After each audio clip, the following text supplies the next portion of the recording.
Hi everyone. We're going to get started on the next section of the neuro lecture that includes headaches, strokes, and seizures. I hope you enjoy. Okay, welcome to Headaches and Strokes. This is for N540B. My name is Jordan Rose. We're going to start with headaches today. Some of the main headaches are tension headaches, migraines, and cluster headaches. Just keep in mind that the brain tissue does not actually sense pain. So most of the causes of headaches are issues with muscles, skin, scalp arteries, posterior fossa, the dura, intracranial arteries, and cranial nerves. And just as a heads up, and I'll be pointing these out throughout the lecture, anytime you have a sudden severe headache that is oftentimes mentioned as the worst headache they've ever experienced in their life, it can be a red flag. We're going to start with migraines. They're cyclical recurrent headache disorders that often are associated with photophobia, autonomic disturbances. The mechanism is thought to be intracranial vasoconstriction, followed by extracranial vasodilation. So some of the things you want to be asking about are, of course, nausea, photosensitivity, dizziness, fogginess, visual disturbances or auras, paresthesias. Also, you want to ask about sleep patterns, foods, alcohol, and caffeine, as those can all be pretty significant triggers of migraines.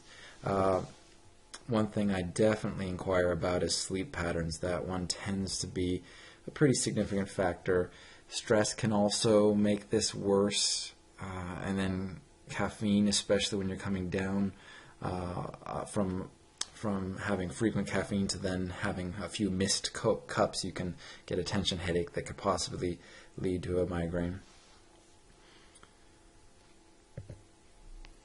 So there are a couple different types of migraines. The classic one is the one that starts with an aura, and then you get a one-sided, a unilateral throbbing, and it's usually sudden onset.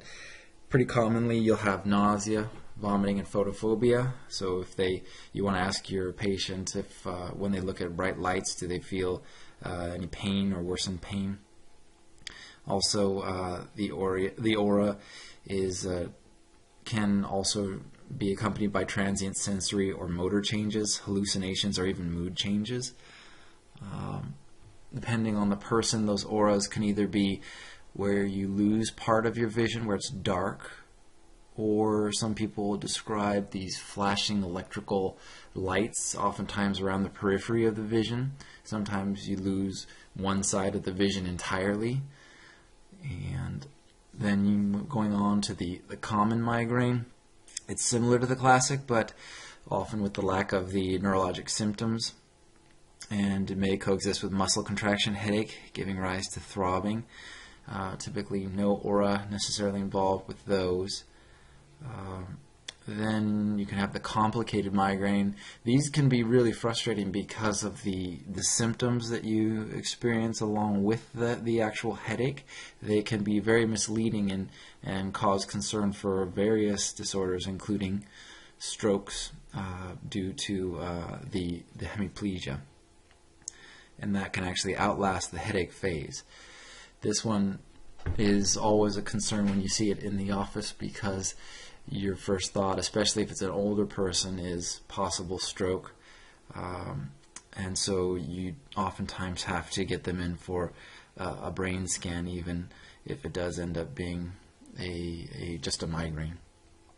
A cluster headache or migraine is sudden onset as well. It's also one-sided, unilateral. That's a common trend here for the migraines. It's severe and usually behind the eyes. They call it a lancinating pain. Lancinating is a specific type of pain. Oftentimes it can be used to describe trigeminal neuralgia as well. It often is associated with tearing or nasal discharge, where you almost get like this running from your eyes and nose. It recurs repeatedly in a series and lasts 30 minutes to several hours. Sometimes people call this the suicide headache because it just does not let up and it's such intense pain. One thing I always tell my patients to do is keep a diary. You want to write not only when the headache occurs, but what you were doing when it occurred, what you were doing that day, what kind of habits or foods you happen to have eaten that day, or what kind of sleep you may have had the night before. So that will kind of help us to identify any triggers, such as any specific dietary issues that we could possibly modify. Other things that can be helpful is getting regular exercise. If people don't drink enough water, that can sometimes trigger headaches and even migraines. And that regular schedule is very, very important. I always tell my patients, even on weekends, to really get to bed at the same time every night and wake up at the same time every morning.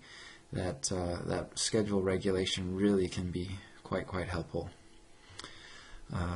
Some helpful other treatments that are not necessarily pharmacological can be biofeedback. You can use acupuncture or acupressure, and even herbs. One more recent treatment is Botox, and it's not to help make you look younger, but it's in fact to actually inject into some of the nerves around that specific area where you're experiencing pain. And for some people, that can actually help improve the headache. And then one of the keys to preventing migraines, as I mentioned before, they can often sometimes be triggered or spurred on by tension headaches. So we want to help to either prevent the tension headache or treat them fairly aggressively at the beginning to avoid that progression into a migraine. So in terms of the medications, you want to, if this is kind of a newer issue, then you want to start with the abortives, start with NSAIDs like ibuprofen or Aleve, and those sometimes can be pretty helpful for some people. They sometimes make some combination medications like Excedrin that also includes a little bit of, or Excedrin migraine, I guess it includes a little bit of caffeine and some other things as well. For some people that might be a little helpful. Then you can go to the triptans, like sumatriptan. That can be helpful, especially if taken right off the bat, as soon as you're experiencing symptoms. Sometimes people who have the auras before the migraine get that nice little heads up that something's coming, and so they can actually take their Imitrex before the pain kicks in, and hopefully then abort it at the very beginning or even before the pain really becomes a huge issue. Ergotamine's not quite as common anymore. Midrin can sometimes be helpful. For a lot of people, or for some people I should say, oxygen therapy can actually be very helpful as well. And then just because of the nausea involved sometimes with the migraines, an antiemetic can be helpful as well. One other thing that has been shown to be pretty effective is a nasal inhalation of lidocaine. And so that one is also to kind of keep in mind, but you want to try to avoid opiates if at all possible, just because they can have, of course, some pretty negative effects in terms of itching, in terms of constipation, but also in terms of addiction and sedation. So people can oftentimes get themselves into trouble if they take it and then try to do something like driving or making very important decisions while they're on that type of medication. If these migraines are occurring more frequently, if you're really starting to get one every month or even more often, you definitely want to think about maybe going with a prophylactic. Oftentimes a beta blocker can be helpful in that instance. Some tricyclic antidepressants as well. Oftentimes people will use something like amitriptyline taken at nighttime. That can be pretty helpful and also help you go to sleep. Klonopin patches sometimes can be useful. And then vitamin or mineral therapies as well. For some people, magnesium can be helpful. And then certain herbs and supplements can be helpful as well.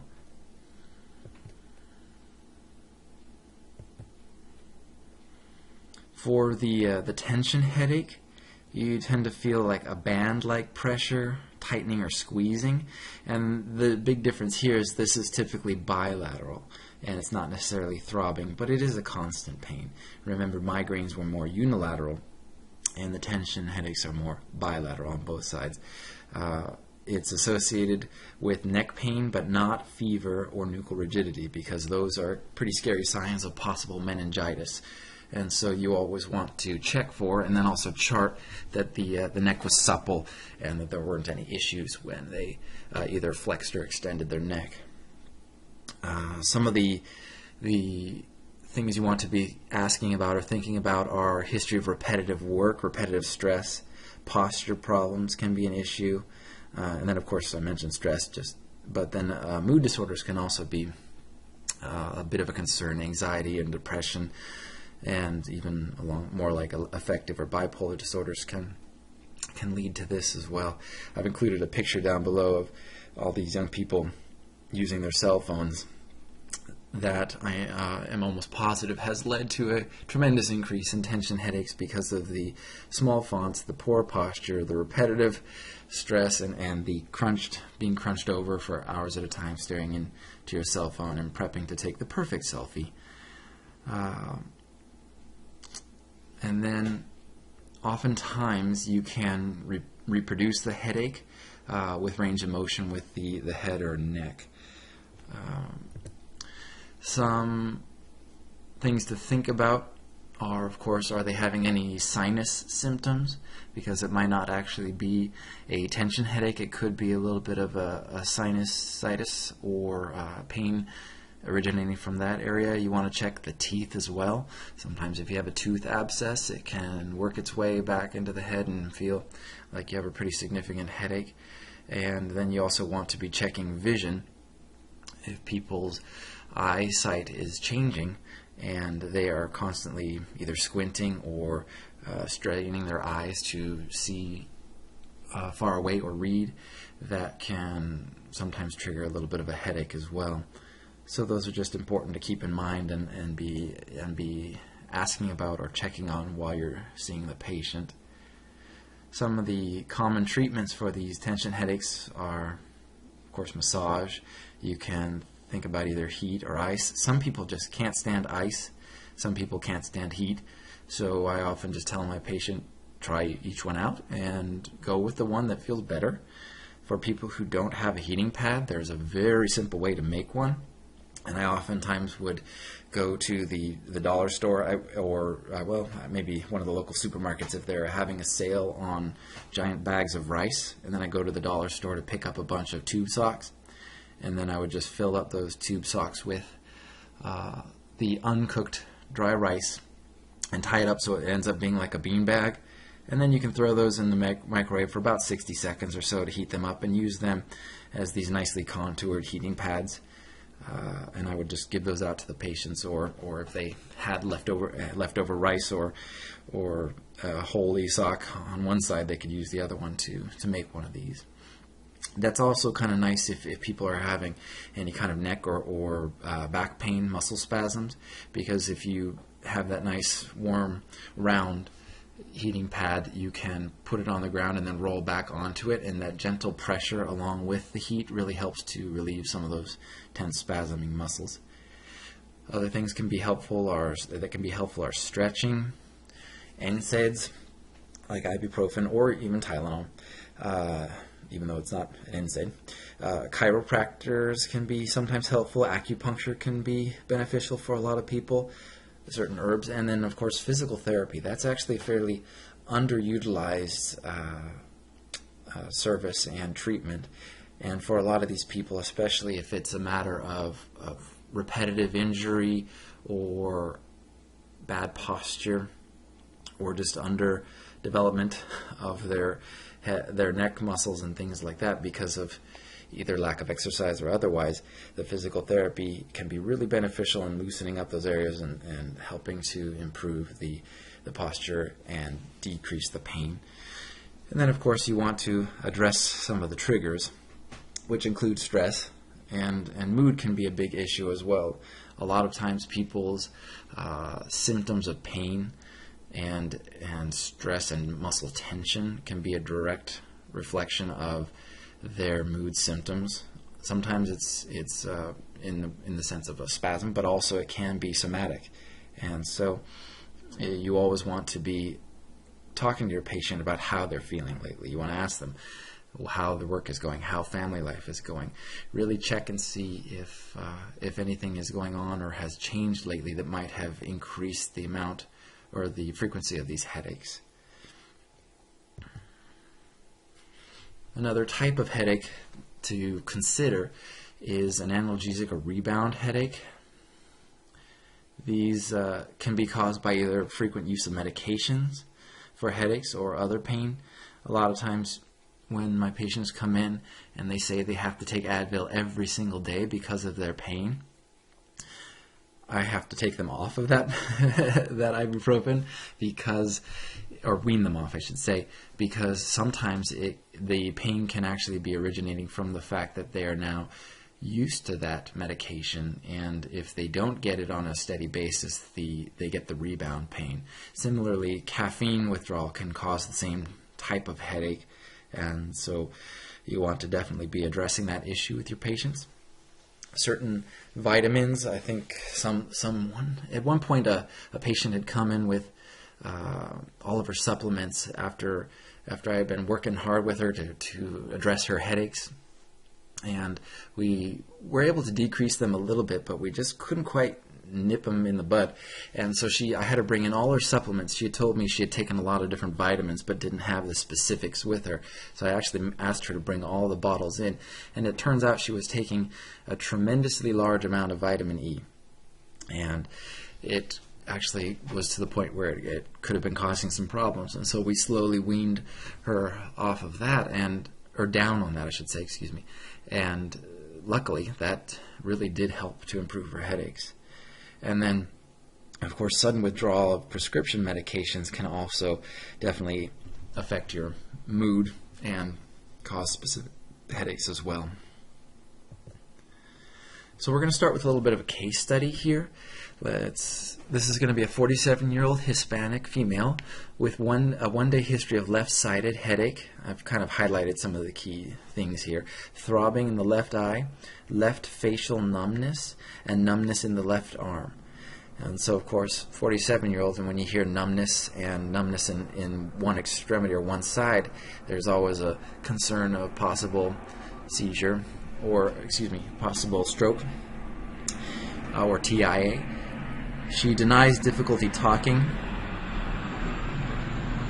or difficulty swallowing.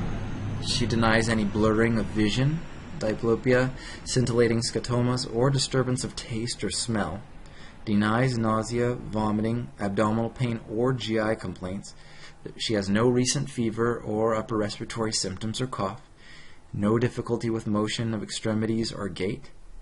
So take note there, no difficulty with the motion, she just has the numbness, and denies chest pain or shortness of breath. So prior history is negative for diabetes, heart disease, hypertension. She's a non-smoker but has recent fasting blood sugar of 105. Lipids, TSH, CBC, and creatinine and electrolytes are all normal earlier this year. Negative family history of heart disease and hypertension. Her vital signs today were 124/71 blood pressure, pulse was 96, temp was 98.4, weight 189 pounds, and BMI 34.64. She's taking no regular medications. She tried Advil for the headache with minimal benefit. The headache is slowly getting better.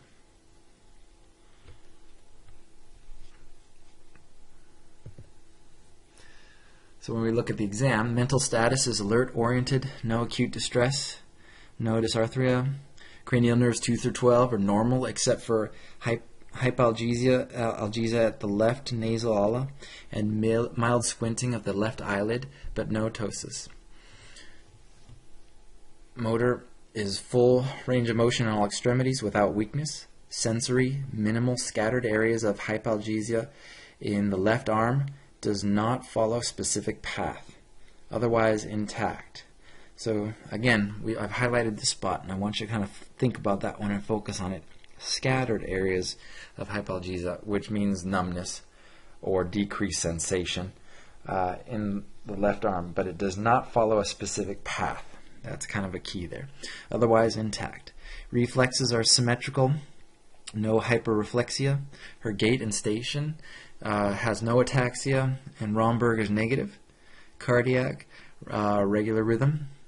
No murmurs, no carotid or facial bruise. So, what are you thinking here? And the hint is, of course, that the CT was negative.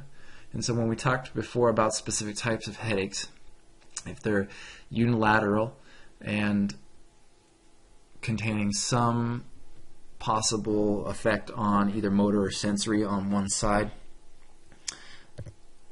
it could, and then in this case it was actually a complex migraine.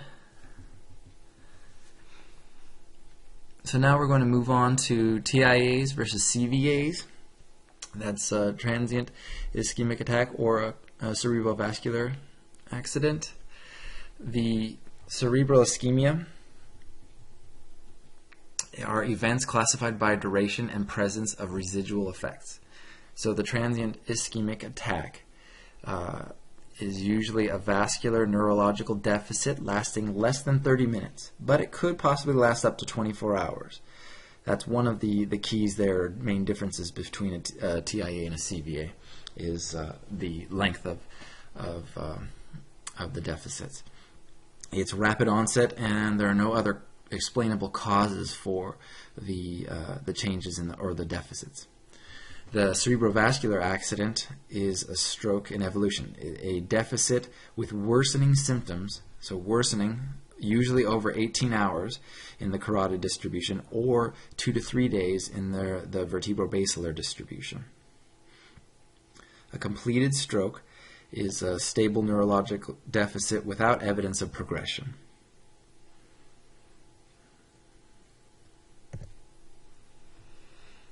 So when we think about TIAs, we need to think about possible differentials, and one of those is the migraine that we just discussed. A complex migraine could possibly cause some of the deficits that TIA can cause as well.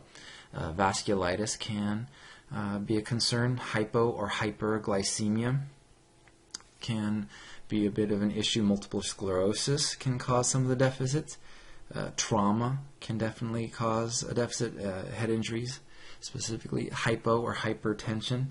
Post-ictal states after a seizure. Sometimes people can feel disoriented, confused.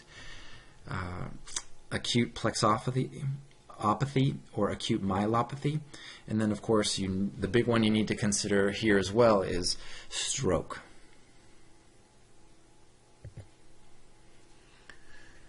So when a person has a TIA, that's actually a pretty significant red flag or a heads up that they need to possibly be concerned about an impending stroke.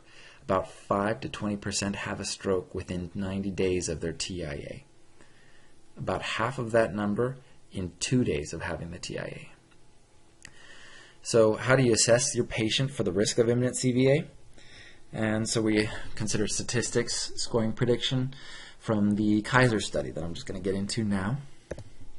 So in the Kaiser TIA study, they evaluated all the TIAs for a year in the emergency department. So there were over 1,700 people that came in.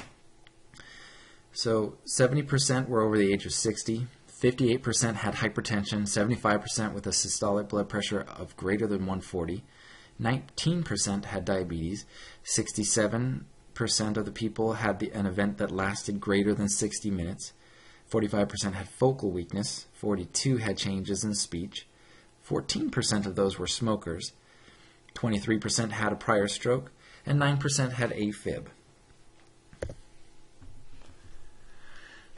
So of those people, 5% went on to have a stroke within the next 2 days, 6% had one in 7 days, and 11% had one within 180 days. So the way to help predict this is using the ABCD2 score, which is the risk of CVA in 2 days. So 0 to 3, a score of 0 to 3 is a 1% risk, 4 to 5 is a 4.1% risk, and 7 to 8 is an 8% risk. So pretty significant there. And this is how you score. You're going to check the patient's age, and that will give them a point if they're over 60. Systolic blood pressure over 140 will give them another point. As we go down the list, unilateral weakness seems to be a pretty better or a larger predictor of possible stroke, so that one actually gets 2 points. And duration of greater than 60 minutes of those symptoms is actually another larger indicator, so that one is worth 2 points as well. And diabetes is, of course, on the list because it seems to go pretty well hand in hand with CAD. So for TIA management, the big question here is whether or not you need to admit this patient. And I included a little Shakespeare quote because I'm kind of an English literature geek. So if admitted to the hospital, some of the things that are going to need to be done are, of course, a carotid ultrasound. You need to see if there's any occlusion going on there. That's a definite significant risk factor there. Antiplatelet prescriptions. Then we want to think about statins to help prevent worsening of these issues. Cardiac monitoring for AFib, because that can definitely be a concern or cause of stroke. MI as well. And to check to see if the patient is eligible for TPA. So when we go on to stroke, the diagnosis is pretty much the same as a TIA. Or how we go about diagnosing, excuse me. Acute neurological vascular central nervous system event in high-risk patients. And so the high-risk elements include high blood pressure, diabetes, prior CVA or vascular events, such as TIA, hyperlipidemia, AFib, a recent heart attack, and then their age, of course, and tobacco use is a predictor or indicator. Some other lower risk indicators are pregnancy or postpartum, especially people who may have developed and then thrown a blood clot. Hyperviscosity syndromes, sickle cell disorders, certain cancers migraines with auras. And so that's kind of an important one. Also, I want to just on a side note bring up the fact that you need to be cautious or conscientious of prescribing birth control to the combined oral contraceptives or estrogen for patients who have the migraines with the aura. So whenever you're going to be prescribing birth control, always ask if they have migraines, and then follow-up question is, do you have aura with your migraines? Because if they do, you might want to go with, or you probably should go with a medication that does not include the estrogen. And then weight is a lower, but still it is a risk factor. So the magic window, so to speak, for strokes is the amount of time that you have to get a patient to the hospital for the thrombolytic treatment. They need to have a normal INR in order to initiate that treatment. No recent traumas, surgeries, strokes, or arterial punctures in the past 2 weeks, because of the fact that when you give them this thrombolytic treatment, it is going to make their ability to clot very, very poor. And so if there is the risk of them possibly bleeding significantly due to these recent traumas, surgery, strokes, or punctures, that would be a contraindication. The other big issue here is when they get to the hospital, one of the very first things that needs to get done is a CT scan, because there are two different kinds of strokes we're dealing with. There are the bleeding strokes, and then there are the ischemic strokes. If the patient is bleeding, you do not want to give them thrombolytic treatment because you will kill them. The ischemic stroke is the one that will require the thrombolytic treatment. And oftentimes when you see the CT scan for the bleeding stroke, you're going to see sometimes lit up with a white area, and then the ischemic stroke, typically you have a darker area. The BP you need to have in control, and even with the assistance of medications, as long as it's within control, that's fine. So if they get to the hospital and they fit all those criteria, then they are eligible for the TPA.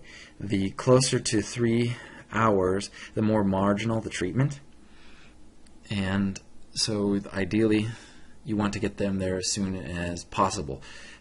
Brain will continue to have or deteriorate the longer it goes without sufficient oxygen. So sooner the better. If IV TPA is not effective, they could have intraarterial TPA within the 6-hour window. and then you need a CTA to identify a blockage, and you need to go to a specialized center or to place the catheter into the appropriate artery. And so, depending on where you are, especially in Sonoma County, quite a few of the hospitals do not actually have the ability to do that. And then clot retrieval systems are also available. So what happens if you miss that magic 3-hour window? What's left to do? One thing to keep in mind is, yes, it is a magic window, so to speak, of that 3 hours.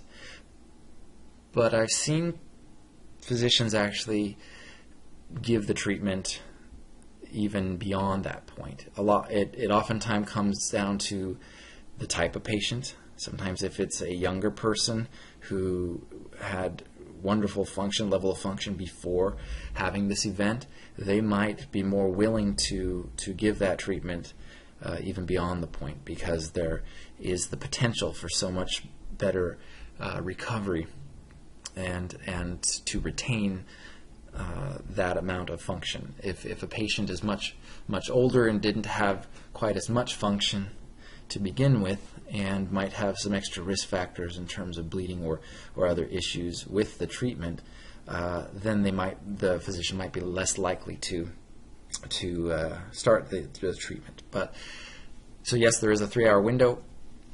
Even if it's close, it would probably be worth getting the patient to the hospital as soon as possible, just because there have been some episodes. And when I was working up at Healdsburg Hospital, actually, I had a patient come in. It was a 30-year-old that had a stroke, I believe due to a family clotting disorder. And the patient had come in about it was about a little after 4.5 hours or so. And the physician decided to do the treatment, and the patient actually responded very well and ended up recovering entirely, which was wonderful. So when I say not much here on this slide, there is some possibility that the TPA might still be able to be used. Other treatments to then consider, of course, are antiplatelet agents to reduce the risk of next stroke. So aspirin is a good first line.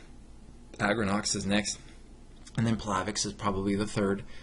There isn't much of a role for heparin or warfarin or the Pradaxa or any of the blood thinners, just because they don't do as much for prevention of the clots, but they do, in this instance, but they do help to control some of the risks of AFib or the prosthetic heart valves. So if those factors are present, then you would have to consider those as well. Now we're going to move on to seizures. They are an alteration of neurologic function caused by a paroxysmal electrical discharge. Can cause one or all of the following symptoms: sensory symptoms, abnormal motor activity, changes in alertness, or alteration in autonomic function. Epilepsy is not caused by fever, and it's a recurrent spontaneous seizure. So epilepsy and seizures actually go pretty well hand in hand. The only major difference is that epilepsy is basically just a recurrent episodes of seizures. Seizures and epilepsy are actually symptoms of an underlying disorder. You'll oftentimes hear that they are not diagnoses. They're actually the symptoms. Although if a patient comes in and you need to bill for something, then you're going to put that as your diagnosis.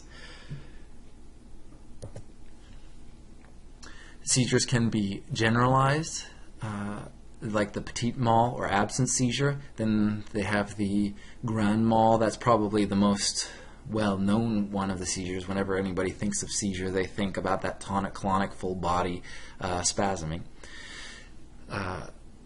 Then there are partial seizures that are focal, complex partial, psychomotor, or atonic, which is the drop attack. Suddenly they just fall to the ground. Let's go to this next slide here. And here's a little video about the different types of seizures.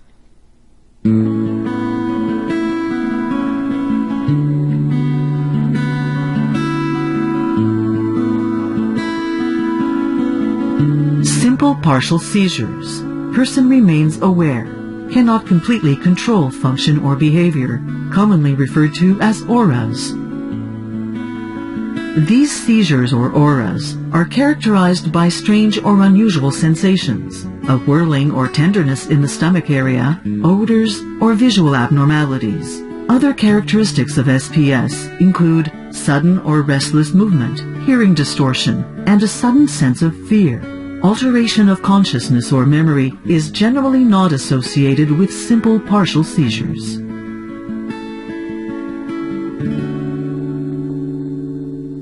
Complex partial seizures. Person experiences impaired consciousness, cannot completely control function or behavior. Complex partial seizures are often preceded by an aura. Auras are not unconscious acts. They are the funny smells, tastes, déjà vu, fear, and many other conscious warnings patients may experience.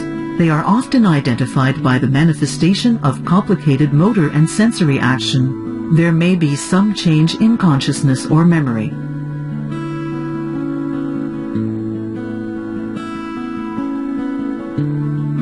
A partial seizure seen here in the temporal lobe may spread, becoming a generalized seizure. A generalized seizure affects the neurons of the entire brain.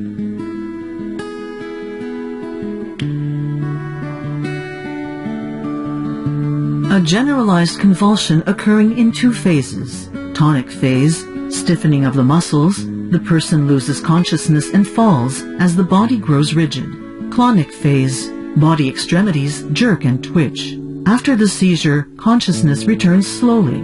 When the person wakes up, they are often confused or disoriented.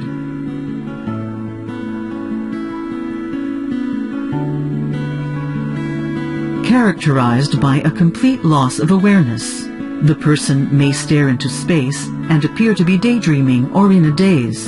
Absence seizures are not preceded by a warning, aura, and are followed by normal activity by the individual. There is very minimal movement during the actual seizure, so many times it may go unnoticed by others.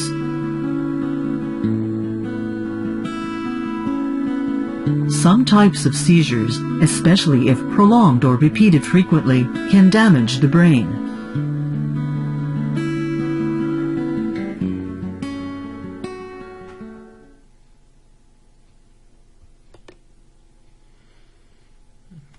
Some other types of seizures to consider are febrile seizures, and you'll see these mostly in the early childhood. And they are seizures that occur without any specific defined cause and are associated with, of course, a fever.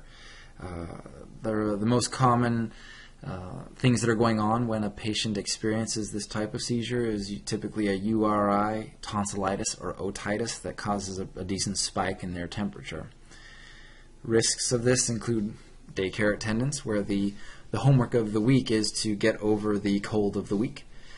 Family history, people who have family history of febrile seizures can be more likely to develop them themselves. A sudden spike in fever and a higher fever can be pretty big risks, actually. And then developmental delay can actually be a risk, and this can also extend the age at which people can experience this, sometimes even beyond the 16 years. So the key is to treat the illness and the symptoms. Because these are caused by fever, ideally you want to prevent the spiked fever or to limit how high the fever gets. And so the key here is aggressive use of an antipyretic, either acetaminophen or ibuprofen. And then there is some information there about using possible prophylaxis with either diazepam or phenobarbital for a prophylactic treatment. If a patient gets sick with an infection that could possibly cause a fever, they could do that. But as NPs, we're really not going to be the ones to prescribe that for our patients. Something very important to do is, especially in this child population, if they're under 18 months, especially, you want to be checking fontanelles, and you also want to be checking like the nuchal rigidity and head circumference, because if this happens to be a meningitis, it is one of the big red flags that we need to be getting to the hospital right away. And something that I always like to recommend, and it's amazing how often you'll hear a patient come in, or a parent come in and say, I have a fever, or my child has a fever. And so when you ask them, oh, really, what was the temperature? And they say, oh, I don't know, I don't have a thermometer, but they felt very hot. So I always encourage all of my clients, my patients, to buy a thermometer. It's very, very useful tool, especially if you are a parent. You really want to be able to monitor your children's symptoms effectively. So I encourage that one. That's a key. Find a way to get them a thermometer, because it can be very important, especially in this instance of a febrile seizure. You want to be able to see their temperature trending up to a point where it could be dangerous. So childhood epilepsy, again, epilepsy is just the repeated seizures. Unilateral tonic-clonic contractions of the face, paresthesias of the tongue and cheek, or clonic seizures of the ipsilateral upper extremity. And these are typically focal. They occur between 2 to 14 years and peak at 9 to 10 years, but typically people outgrow by the age of 16, and then the developmental delay can extend that a bit. These are more frequent in males than females by a 3-to-2 ratio. Ask about previous trauma, medication, drugs, headaches, or deficits. Oftentimes these can be spurred on by a head trauma. If your child happens to fall from the monkey bars at school, that could possibly trigger one of these seizures. Certain medications can have an issue, or drugs as well. Those, especially illicit drugs, they are pretty notorious for lowering the threshold for a seizure. And then, of course, headaches can be a big issue, or deficits. If you're noticing any one-sided deficit or anything along those lines, then you might also need to think about possible lesion or tumor occurring inside, instead of just a basic epileptic seizure. So of course you want to be doing an EEG to check the electrical activity, but you also want to be doing an MRI to rule out any of those intracranial abnormalities or possible lesions, tumors. The treatments typically used for these are going to be either the carbamazepine, the phenytoin, or the valproate.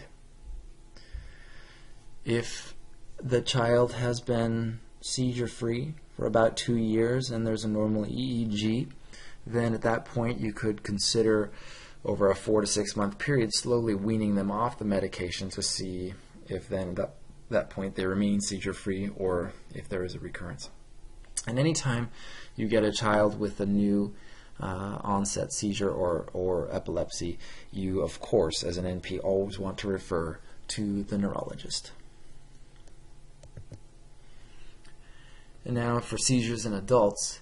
If this is a new onset seizure as an adult, then you definitely need to be considering things such as a tumor, or hematoma, stroke, or drugs or certain medications. The vascular disease is probably the most common cause in the age over 60, and then of course stroke and other tumors are also a large cause. Triggers of these seizures can include drugs and alcohol, especially for people who are going through withdrawals from alcohol. Fever can be a cause. Hormonal imbalances and being on your period can possibly cause it. Stress as well. Sleep deprivation is a huge one. If people are really, really worn down, their threshold is much lower. Flashing lights and television. I've written Pokemon in here because that one got some pretty decent notoriety for causing seizures in children in Japan. and it was because of all the bright flashing screens and lights and sudden changes in the images. And so that was definitely a trigger for some people. Oftentimes is when people are driving and the sun is on the horizon and you're driving through a little bit of a wooded area or partially wooded area, trees on the side, and you get the shadow, then the light, then the shadow, and the light flickering back and forth. That can actually spur someone on to have a seizure. I saw someone in the office, I guess this was 2 years ago, that came in and she had had seizures much younger in her life. They were actually in childhood, and so she was no longer on any medication for it. And she came in after having had a seizure and was taken to the ER by her boyfriend. And so when I asked what was going on, she had actually been driving and had just been going through an area that had the trees on the side of the road and the lights were kind of flashing on and off, on and off. And so she didn't actually even recall what had occurred very well. She had actually been able to pull over to the side and stop the car, which was very, very lucky, because that could have been a bit of a disastrous scenario otherwise. And then as I started to talk to her more, it also turned out that she had not been sleeping very well, and she had been pretty stressed out lately. But then I talked to her a little bit more because I know she had been trying really hard to start to lose some weight. And she had recently gone to a weight loss clinic of sorts, and they had given her a supplement type of medication. She wasn't actually even sure what it was, but they said it would help her lose weight. And as it turns out, it was one of the medications that are almost like a derivative of meth. And so that had also probably contributed pretty significantly to her decreased threshold.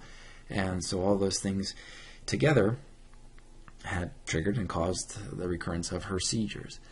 The poor thing, unfortunately, then had to lose her license for, I think it ended up being at least 6 months, or I think it was a little over 6 months, because as NPs or medical professionals, whenever the patient loses that consciousness when they have their seizure, that puts them at a pretty significant risk of possibly harming someone else if they remain behind the wheel of the car. And so you would actually be liable if you did not report to the DMV when a patient like this came in. If they were to then get back into a car because you had not reported to the DMV and they happened to harm someone, you as the provider could be responsible for that. So probably one of the most helpful things in diagnosing the patient with a seizure is if they have a witness. If they're able to either bring the family member, the partner, or whoever may have helped them when they had this event, if that person is able to come, that interview provides probably the best information, because oftentimes when somebody has a seizure, they are not totally aware of what's going on. They aren't able to really see if their body is having specific movements, and they sometimes aren't able to think very clearly as to when it started, how long it lasted, and whether or not they were totally responsive to questioning right afterward, or if it took a while to come back. So that witness coming to the appointment is very crucial. And so if somebody comes in or calls to schedule an appointment for a possible seizure, it would be good to have them bring that family member or whomever the witness happens to be in with them. So when you're doing the interview for the history, some of the really important things to address are, of course, the description of the activity.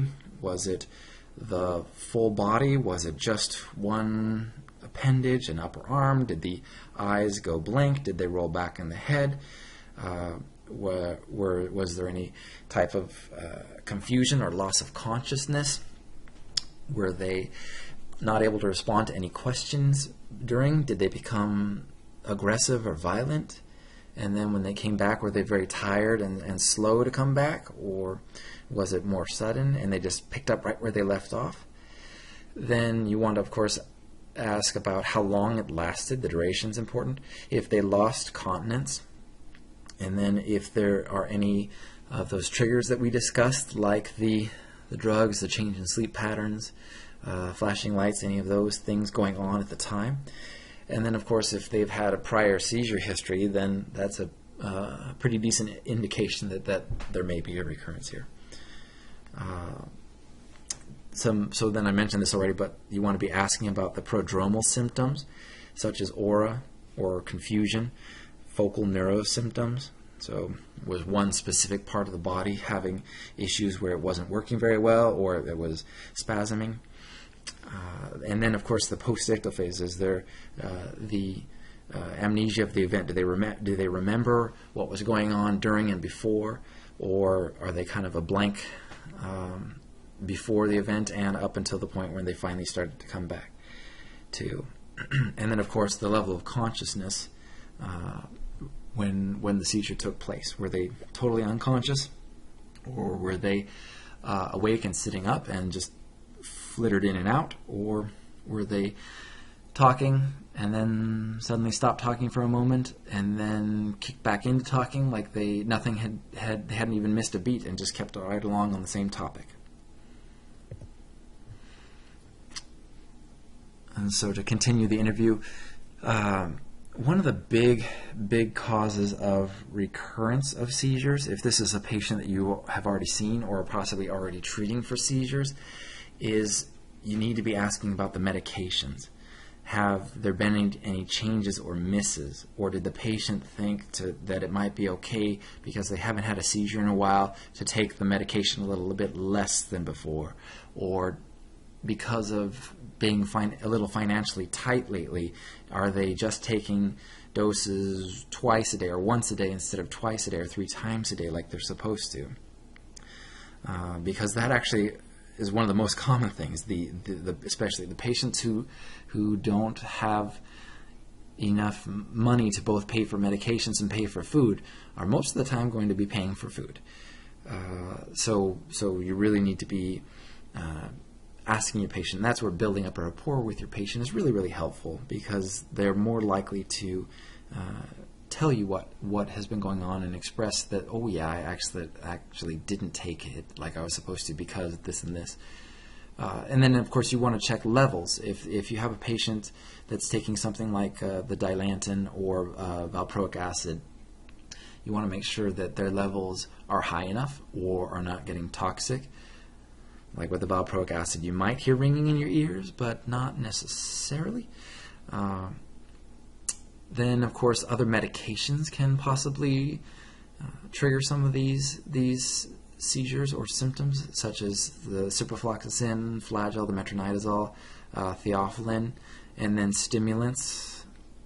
And we talked about some of the dietary supplements as well, and certain illicit drugs. Antipsychotics can have an effect on that, and diuretics as well. If a patient is being treated for hypertension and you give them a loop diuretic or something along those lines, and they're wasting a ton of sodium, and their sodium level gets extremely low, then that could possibly be an issue.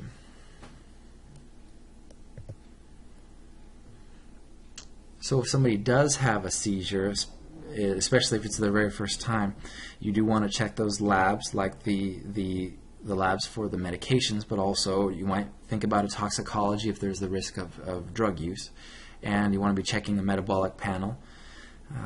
A CT scan is very, very important, because especially in the older population, you will need to be ruling out a possible tumor or lesion. An EEG for the first-time patient is really important to check out electrical activity in the brain. If there is a fever present along with the symptoms, then you might want to consider a lumbar puncture if the CT and EEG are non-diagnostic, but you want to definitely get that CT first. Other things you need to be thinking about to rule out are, of course, syncope. And this one's actually very, very common. I had a patient come in about a year ago, and the poor guy was so worried. He had just had a family member, or I think it was actually his roommate, who was a buddy. This was an agricultural worker, and the buddy had just gotten back from the hospital after a pretty significant event where he needed to actually have a tracheostomy for a while. And when the patient came home to the apartment where my patient happened to be living as well, my patient saw this gentleman with the hole left over from the tracheostomy, and it startled him so badly that he actually passed out. And when he passed out, his eyes rolled back in his head, and he fell down on the sofa, and he started to flop a little bit. And then, of course, the person who had just come home saw that, and when the gentleman who had fallen on the sofa came to, the friend reported to him that looked like he had a seizure, when in fact he had just had a syncopal episode. He had fainted. So that one is actually a very, very common occurrence that people quite frequently mistake for a seizure. So it's really good to be talking about and asking about what specifically was going on when all this occurred. Of course, you want to also be ruling out a TIA, because they can cause certain neurological deficits, focal deficits, and also confusion along the lines of what seizures can possibly cause. Certain panic disorders and psychosis can occur. Sometimes when patients have a seizure, they become confused, possibly a little bit upset, agitated, or belligerent. And when certain psych patients also have a psychotic break, their reaction is very, very similar. And I actually had a patient come in about a month ago who had been on all kinds of antipsychotic medications, and she had many, many scars on her arms from cutting. And she came in to the office, and because her friends brought her in after she had had an event where she became not very coherent and became very upset and belligerent, and she was almost a little bit dazed when they got her into the office. And this patient said that, oh yeah, one of my old neurologists said I had a child seizure, but she was no longer a child. And so they told me to take certain medications that were for possible migraine, but also for possible seizure control. But even after she was on that medication for quite some time, this was when she came in to see us. And so it was starting to look a little bit more like an actual psychotic episode instead. But then trying to bring that up and convince her of possibly looking into that was a much harder story. Other things that you need to rule out is drug use. If a patient happens to be using drugs, it can cause certain reactions that could possibly mimic the symptoms of a seizure. If the patient did have those symptoms, I probably would still be likely to do the workup for seizure just in case, but I would also then address the need to stop the drugs. And certain complex migraines can cause some of the symptoms as well, where you get certain focal deficits in the face and possibly in the arms, and also possibly some confusion afterward. In terms of the treatments, these are typically started by the neurologist. Probably some of the more common initial treatments are like the carbamazepine, the Dilantin. Topamax was the one that had been started on that patient that I just talked about that had the possible psychotic episode.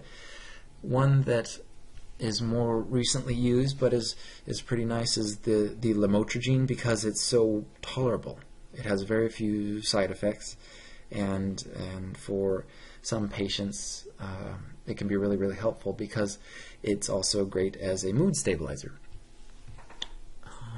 And then on the next slide, we're going to see a lot of the drugs that are effective against both partial and generalized seizures. So this is a nice kind of blanket treatment where you can, because some partial seizures can develop into generalized seizures, you're kind of killing two birds with one stone if you happen to use one of these. The Keppra is the levetiracetam. Tiracetam is nice because it can come in liquid form. Like I mentioned, the lamotrigine is extremely well tolerated and doesn't have much in the way of side effects. And then the valproate, you will then have to be checking a level on. You have to check a valproic acid level. And so to finish this one up, I wanted to remind you of the safety issues with regard to seizures. You want to keep an extra supply of medication nearby. Oftentimes people might wait to the last minute to get a refill, and the pharmacy might be closed, or they're out of refills, or they happen to drop they're on vacation and they accidentally drop one of the pills down the sink. I've heard just about all of it, but it's really, really important to not miss a dose. That's one of the biggest ways to invite a seizure back. So the consistency of taking the medication has to be very, very good in order to really keep the seizures away. You don't. One of the old things they used to do is if someone was having a seizure, you'd want to put like a wooden spoon or a pencil or something in their mouth so they don't bite their tongue. Oftentimes they would bite right through that, and then they have an airway issue along with possible cuts and lacerations and other concerns there. So you don't want to be putting something in their mouth. If it's possible, you want to roll the patient onto their left side to maintain the airway, or provide education that the family should be maybe attempting to do this for their child or family member. Parents really, they are going to need a lot of education and possible counseling and support, because it can be so scary to have your child go through these episodes of seizures. One thing that is important to remind them is it's not really necessary to take a child that's already been diagnosed with seizures and is already on the medication for the seizure. You don't have to take them to the emergency room for every seizure. But if a seizure does happen to last longer than 2 minutes, then you want to get them over to the emergency room. And as I mentioned before, that medication consistency is key. If you miss a dose, or you start to skip doses, or you're not taking it like prescribed, then that's just a huge invitation for the seizure to come back. And then some people can consider wearing that medical alert bracelet as well. They're very, very stylish, and they can give people some extra information especially if you're going off to college for the first time, or you're in a new place that the people around you don't really know you or your medical history. And when the paramedics arrive, then they can be a little more prompted and apt to treat you properly.